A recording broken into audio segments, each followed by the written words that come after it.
Debbie Hines, who is a trial lawyer, a legal political commentator, former prosecutor, and has been our go-to person for an awful lot of legal stuff over the years, has a new book out, which I am holding in my hand here. It's called Get Off My Neck: Black Lives, White Justice, and a Former Prosecutor's Quest for Reform.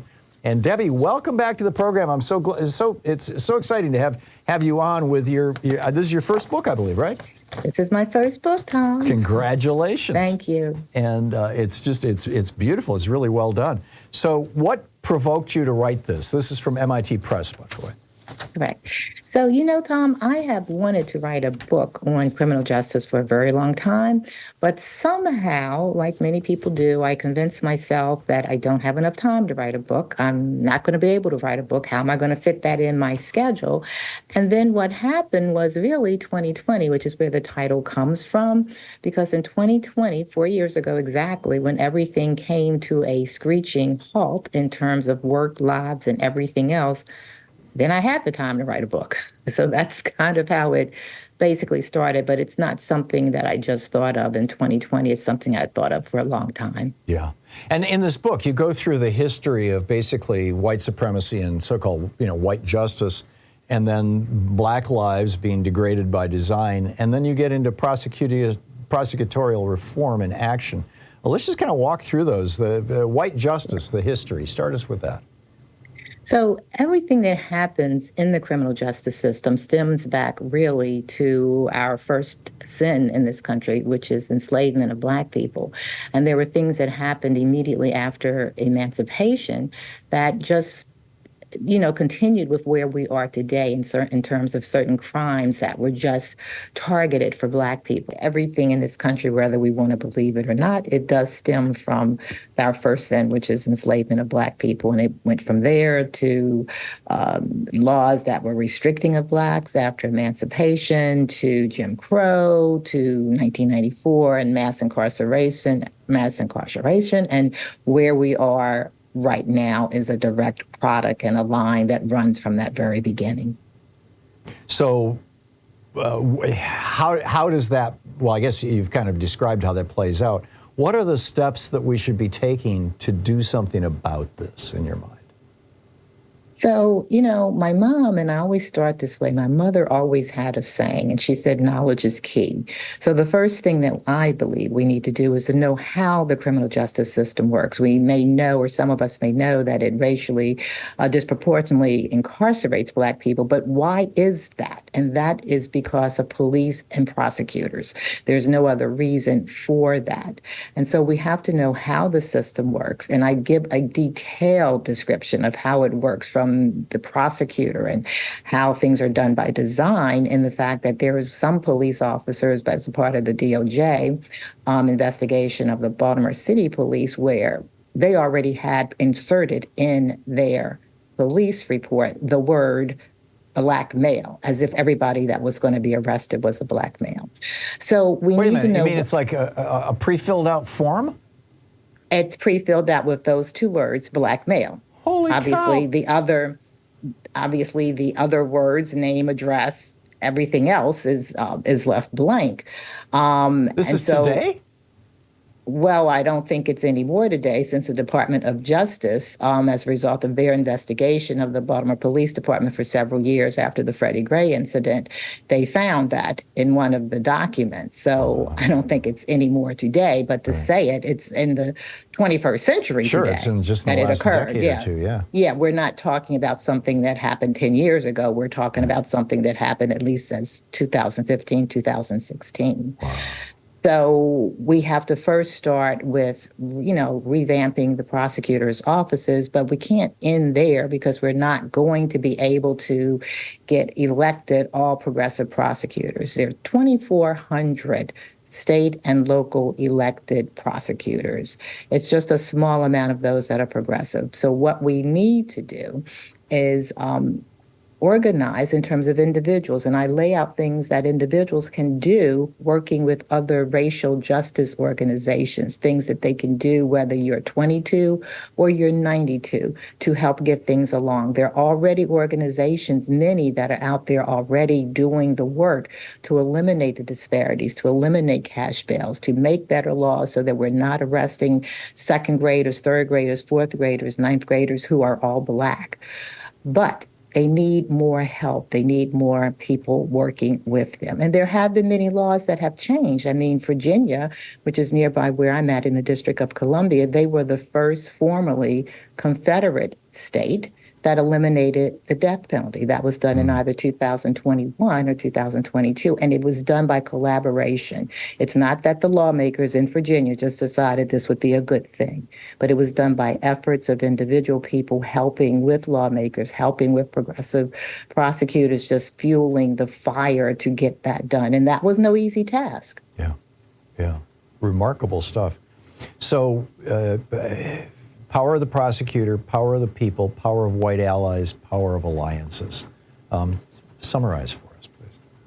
So in terms of, I'm yeah, sorry, I can summarize real quickly. Yeah. So in terms of prosecutors, there are things that lay right directly within the prosecutor's control.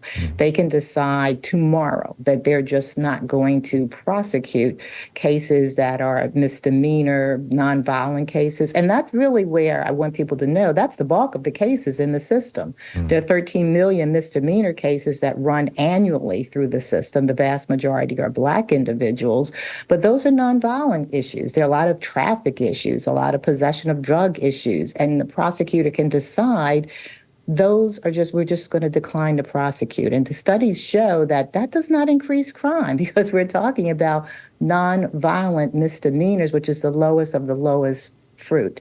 Now, if I could just Sure. jump in here on that.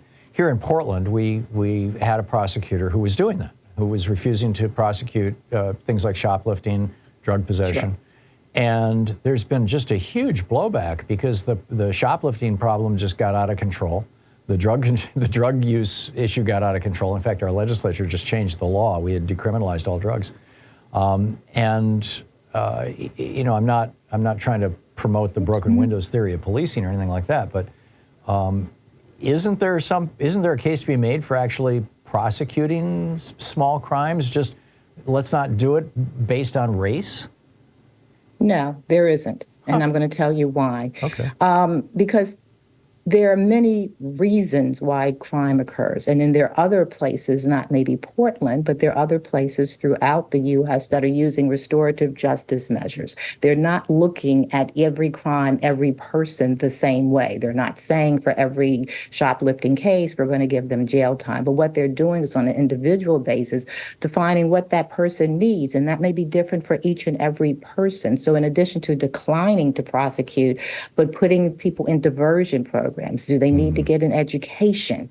Do they need a high school diploma? Do they have mental health issues? 50% of people in jail have mental health issues, whether they're shoplifters or something else. But a vast majority of people that are in jail serving smaller sentences, they have mental health issues, so they need treatment. Same thing for people to have substance abuse issues that are shoplifting. They need treatment. Jail is not going to do anything because once people are in jail, they've lost a lot of opportunities and they're going to potentially come out and commit the same crimes again. So when we're talking about declining to prosecute, we're also talking about helping that individual. And I'm going to say one thing, that help is available when the vast majority of people are white people. That help is just not there for Black people. And there's studies that are out there that I tell about in my book that show that when it's the same type of scenario that you're talking about and it's a white individual, they will get treatment in the court system. The case will be dismissed. They'll get treatment of some sort.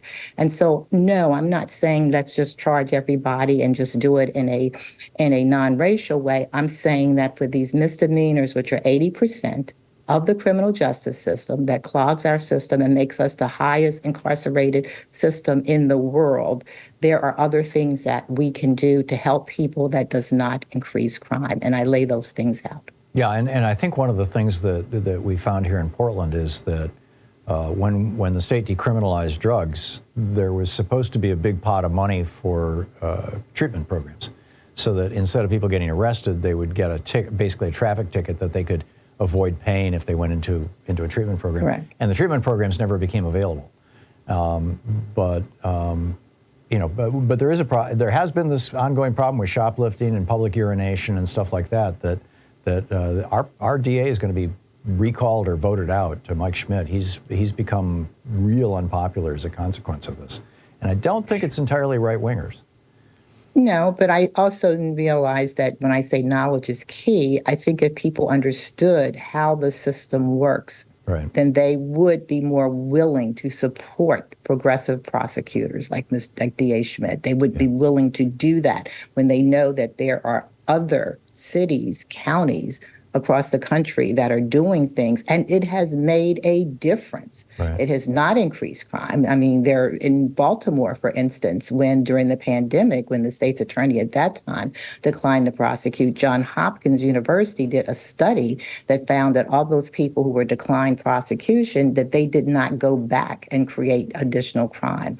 And so a part of it is just providing people with resources, which we never tend to do when the people are Black and brown people. Yeah. But if people knew how it worked, then they would be more willing to not do the default, because the default is we need more jail time for these people and we need to prosecute more. We need to prosecute more crimes. But that doesn't make us safe. And studies have borne that out. And some studies have been very large studies. Manhattan, New York did a study of 200,000 people. It doesn't make us safer. And so if we want to be safer, we need to do more, because we're spending billions to incarcerate millions of people, and we're not safe. If that would have done the trick, we would have done it a long time ago. We have to look at doing things in another way. You're right. And many other countries, do not have this problem that we do of mass incarceration. You're absolutely right. Debbie Hines, the book is Get Off My Neck, Black Lives, White Justice, and a Former Prosecutor's Quest for Reform. Debbie, good luck with the book, and thanks so much for dropping by. Thank you, Tom. It's always a pleasure to have you on the program. Thank you.